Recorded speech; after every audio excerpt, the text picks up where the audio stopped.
In the Southland Sports, we've got Jim Weber joining us from LostLetterman.com. So we're going to get to him in just a second here. So, Mr. Weber, if you're there, thanks for joining us this morning on Shaking the Southland Sports, WSBF FM. Just tell us a little bit about what you do for LostLetterman.com. So it's a college football and college basketball site. It's a database of former players, so you can look up, what happened to Woody Dantzler or, your other favorite Clemson football players. And then we also talk a lot about what's going on today in college football. So that's why I wrote a column right before the college football season saying that, fans should acknowledge Clemson as the actual Death Valley and call LSU Death Valley with an F, as it was intended. Because when you watch LSU play, all you hear is honestly, it's Death Valley. I mean, you don't really hear the original story behind it. But, I thought it was a great article you wrote. But can you just give us a little bit of the history up behind it and why Clemson is the original? I know it goes back to Frank Howard in the 60s, but just give us, our listeners, a little insight on that. Yeah, so a coach is even before that. A coach that was coming into play at Clemson in the 1940s said that it was like playing in Death Valley because it got so hot there in early September. Then when someone brought a rock back from Death Valley in California and it was put in the stadium by Frank Howard, then it obviously took off to another level. Then LSU, they were trying to kind of derive their own nickname in the 50s that was Death Valley with an F because it got so loud there.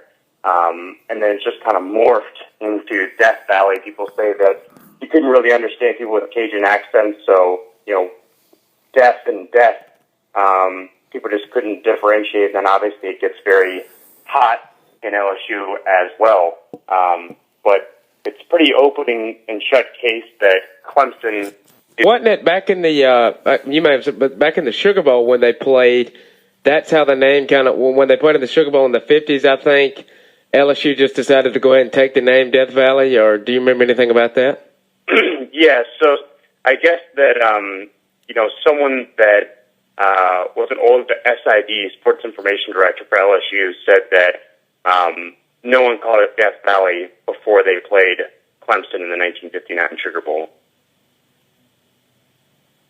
Yeah, it is a real interesting story because you heard Miles talk about, LSU's coach about opponents come to die in Death Valley, but probably ought to check his facts a little bit, I guess.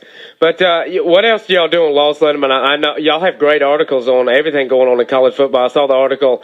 I think y'all had the article about Florida and Muschamp and how empty the stadium was. And what are your predictions on the rest of the year, in the BCS and how that's going to shake out?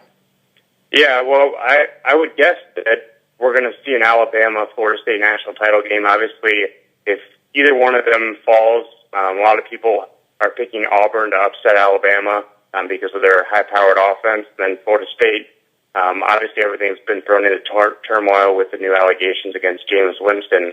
If either of them is to fall, I think Ohio State has a really good chance to run the table. They have to win in Ann Arbor.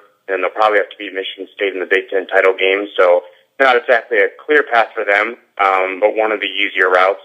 And then Baylor, they're going to have to beat some tough teams, including Texas at home in the finale. I know Texas was kind of written off as a joke at the beginning of the year, but they're now 7-2, ranked number 24 in the BCS. So it'll be interesting. I think every time that people kind of pick the national title game about a month before the regular season ends, about 3 or 4 more things happen that people don't see coming. So it'll be fun to see how it plays out. Right, and what intrigued you to write this article on Clemson? Of all, the rest of the article talks about, the heartbreak that Clemson's had in their football history and how LSU is, I guess they've won 2 or 3 national titles. Clemson, of course, only has 1, but what are the importance of traditions? I love the comparison with like the 12th man and the other things, taking that. But why was this important, writing this article and getting the word out about it?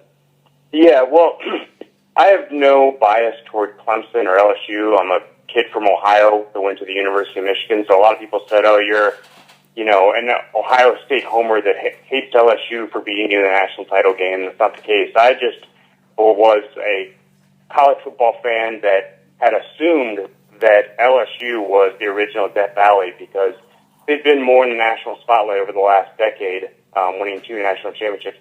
So I thought it was LSU was the original and that Clemson had copied it. But when I found out it was the other way around, then I kind of wanted to get that out there so that people realized that Clemson was the original.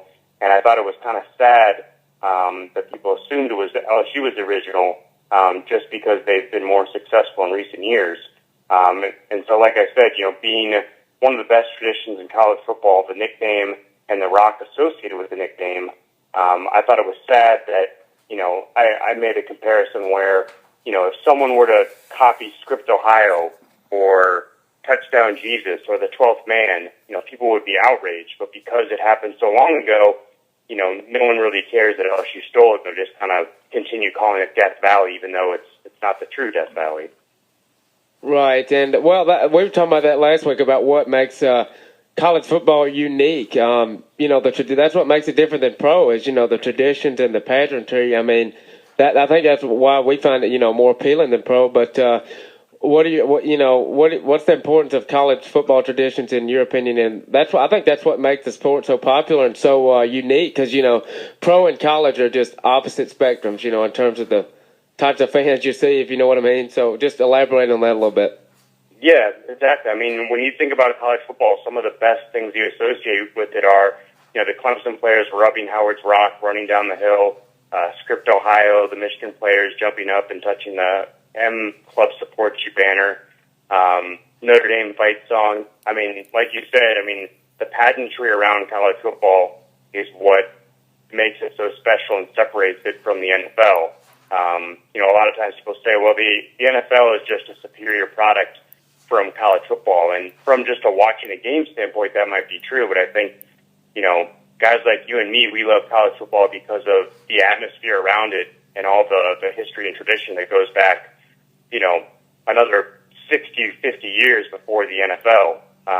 So that's why I thought, one of the best traditions in college football, that of the Death Valley nickname and Howard's Rock,